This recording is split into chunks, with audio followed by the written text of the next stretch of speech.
लवकरच बाप्पाचं आगमन होणार आहे आणि घरामध्ये जेव्हा गणपती बाप्पाचं आगमन होतं, बाप्पाच्या आवडीचं उकडीचं मोदक बनवतो। तर हे मोदक दिवसभर मऊ लुसलुशीत राहतात, अजिबात वातड होत नाही। असे बाप्पाला अतिशय प्रिय असलेले उकडीचे मोदक कसे करायचे ते आज आपण आजच्या व्हिडिओमध्ये पहिल्याच प्रयत्नामध्ये सोप्यातली सोपी पद्धत वापरून उकडीचे मोदक कसे तयार करायचे ना ते बघणार आहोत। चला तर मग बघूया। तर सर्वात पहिल्यांदा गणपती बाप्पा मोरया। तर पहिल्यांदा आपल्याला उकड काढून घ्यायचं आहे। तर उकडीसाठी सर्वात आधी इथे 2 कप तांदळाचं पीठ घेणार आहे। वजनी बघायला गेला तर 200 ते 250 ग्रॅम असेल। तर इथे आपण गॅस वरती सर्वात पहिल्यांदा पातेलं गरम करायला ठेवायचं आहे। त्याच्यामध्ये 1 ग्लास पाणी आपल्याला चांगलं तापवून घ्यायचं आहे। पाणी तापतच आलं की त्याच्यामध्ये 1 चम्मच आपल्याला साजूक तूप घालायचं आहे। इथे तुम्ही 1 चम्मच दुधाचा सुद्धा वापर करू शकता। पाण्याला चांगली एक उकळी काढून घ्यायची। उकळल्याच्या नंतर ना त्याच्यामध्ये जे आपण पीठ दाखवलेलं आहे ते थोडं थोडं दाखवल्याप्रमाणे घालून घ्यायचं आहे आणि पटकन मिक्स करून घ्यायचं। तर इथे टिप्स म्हणजे गॅस आपल्याला बंद करायचा नाहीये, गॅस बारीकच ठेवायचा आहे। पिठाने सगळं पाणी ऑब्झर्व केलेलं आहे।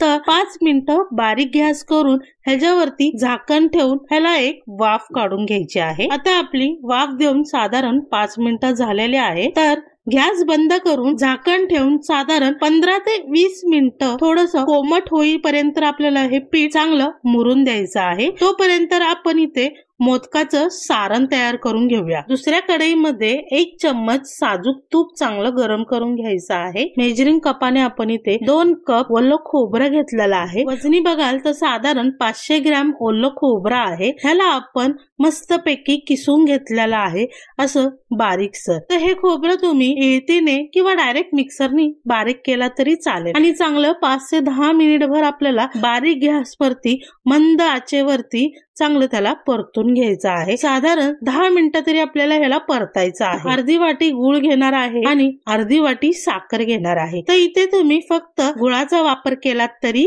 चालेल। मग ह्या दोघांना चांगलं 5 मिनिटभर आपल्याला एकजीव करून घ्यायचं आहे। 5 मिनिटभर परतून झाल्याच्या नंतर ना त्याच्यावरती आपण थोडीशी जायफळ किसून घालायची आहे। अर्धा चम्मच वेलची पावडर घालायची आहे। जायफळ ऑप्शनल आहे, जर तुमच्याकडे जायफळ नसेल तर नाही टाकलात तरी चालेल। आता चांगलं एकजीव करून घ्यायचं आहे। गूळ चांगला मेल्ट झाला की मिनिटभर अजून परतून घ्यायचं आहे। तर अशा पद्धतीने सारण आपल्याला कोरडं करून घ्यायचं आहे। तर ह्याच्यामध्ये तुम्ही तुमच्या आवडीनुसार सुका मेवा घातलात तरी चालेल। छानसं आपलं सारण इथं तयार झालेलं आहे। आता आपण ह्याला थोडंसं थंड होण्यासाठी ठेवून देऊया। आता आपण एका परातीमध्ये पीठ काढून घेऊया।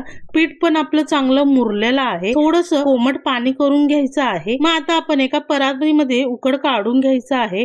वाटीने किंवा पावभाजीच्या मॅशरने सर्वात पहिला त्याला मॅश करून घ्यायचं आहे, कारण उकड थोडीशी गरम असते। उकड चांगली थंड झाल्याच्या नंतर ना कोमट पाण्याचा हात लावून उकड चांगली आपल्याला मळून घ्यायची आहे। एकदम मऊ लुसलुशीत असा गोळा तयार करून घ्यायचा आहे। आता आपला पिठाचा गोळा छानसा मळून झालेला आहे। तर सारण सुद्धा आपलं छानसं थंड झालेलं आहे। तर मी या सारणाचे गोळे तयार करून घेते। तर तुम्ही ह्या पद्धतीने केलात ना तर बरोबर आपले 21 मोदकाचा नैवेद्य तयार होतो। मळलेल्या पिठापैकी छोटासा पेढ्या एवढा आकार आपल्याला गोळा घ्यायचा आहे आणि हातावरती घेऊन साधारण त्याला 2 मिनिटं गोल गोल गोल फिरवून अशा प्रकारे वाटी तयार करून घ्यायची आहे। थोडंसं वाटी करताना थोडं थोडं हाताला कोरडं पीठ लावायचं आहे। तर इथं पीठ सुद्धा आपल्याला तांदळाचं पीठच लावायचं आहे, दुसरं सुकं पीठ लावायचं नाही। मस्त हाताने अशी छानशी गोलसर वाटी बनवून घ्यायची आहे। मग त्याचे एक एक लहान लहान अशा कळ्या छोट्या छोट्याशा कळ्या पाडून घ्यायच्या आहेत। जेवढ्या कळ्या तुम्हाला जमत असतील तेवढ्या तुम्ही कळ्या इथे बनवा। मग इथं बनवलेलं जे सारण आहे ते त्याच्यामध्ये आपण भरून घ्यायचं आहे आणि सगळ्या कळ्या एका दिशेनेच आपल्याला अलगद अलगद हाताने बंद करून घ्यायचं आहे आणि जेवढं वरती एक्स्ट्रा पीठ निघत असेल तेवढं आपल्याला काढून घ्यायचं आहे आणि मस्त त्याचं तोंड बंद करून घ्यायचं। अशा पद्धतीने आपले छानसे मोदक तयार झालेले आहे।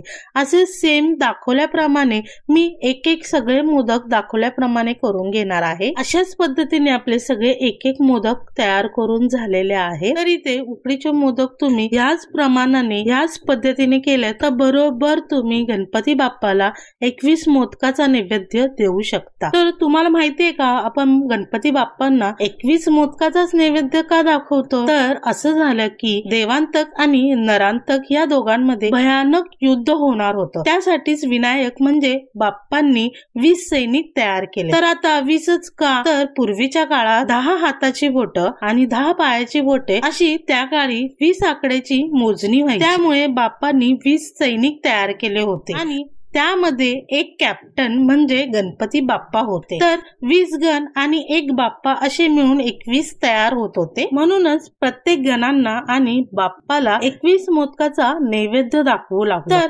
बाप्पा 21 मोदक खात नाहीत. बाप्पा फक्त एकच मोदक खातो. 20 मोदक हे बाप्पांच्या गणांना म्हणजे सैनिकांना असतात. अशा पद्धतीने आपण बाप्पांना 21 मोदकाचा, 21 लाडवांचा, 21 ध्रुवांचा तर 21 करंज्यांचा नैवेद्य अर्पण करू लागलो. तर अशा पद्धतीने आपण बाप्पांना 21 मोदकांचा नैवेद्य दाखवू लागलो. तर अशा पद्धतीने आपले गणपती बाप्पांच्या आवडीचं उकडीचं मोदक तयार झालेलं आहे.